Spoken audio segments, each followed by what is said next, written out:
Hi, my name is Orla of Orla Kelly Publishing, and I have been in publishing over 12 years now.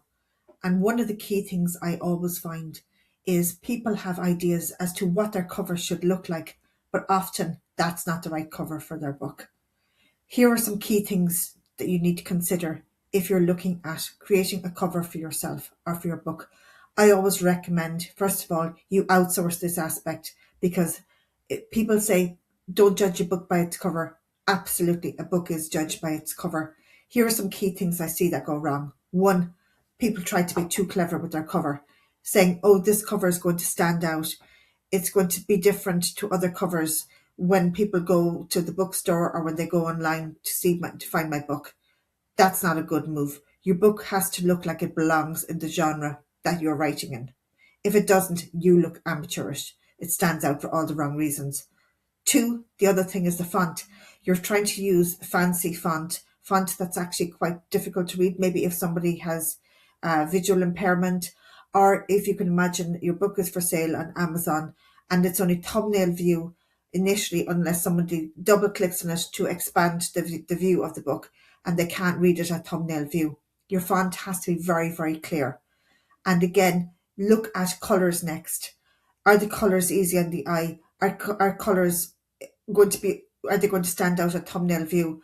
Are they going to be easy for people who maybe find it hard to read some colours and may make it hard to read what the text actually is saying? Also look at the size of the font. If you're going with a title and a subtitle, you have to get the balance right. Obviously the title needs to be bigger than the subtitle. What else is going on the cover? If you've too many pieces going on the cover, they can all compete against each other, and your cover will stand out for all the wrong reasons. So again, you have to have it balanced. Just like if you're preparing a plate for dinner, you need to have a balanced plate. Same, the front cover needs to be balanced and never distracting. Again, if you have a website, if there's particular brand colors you have, a brand logo, what colors would you like to use on your book? If you don't want to go with any of your brand colors, then go with complementary colors. Because again, if you're putting up a picture of your book cover on your website, and if you're not using your website colors, then you need to go with complementary colors that aren't going to clash against your website. If you are using any image on the cover, make sure you have the full rights to use that image. Again, whether you're using it yourself in the cover design or outsourcing it, make sure it's the right resolution. Don't ever download something from the internet unless it says that that it's royalty free commercial license as well, or that if it's unless you're buying an image, say from a place like Shutterstock or iStock Photos.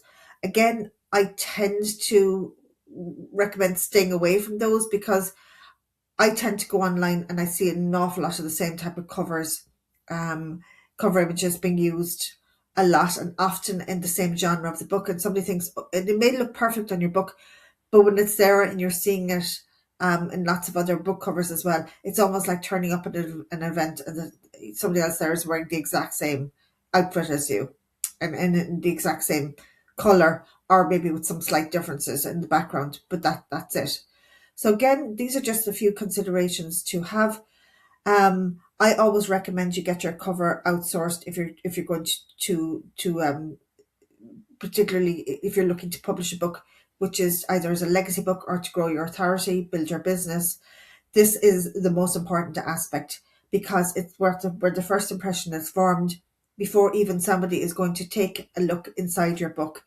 The cover, people will judge a book by your cover. You may have amazing back cover text, but if nobody is going to take the time to even go past the front cover, you look amateurish and people, they will judge you for it. And if they think it's not worth entertaining or checking out, you may have the most amazing content in your book, but if it looks wrong, it looks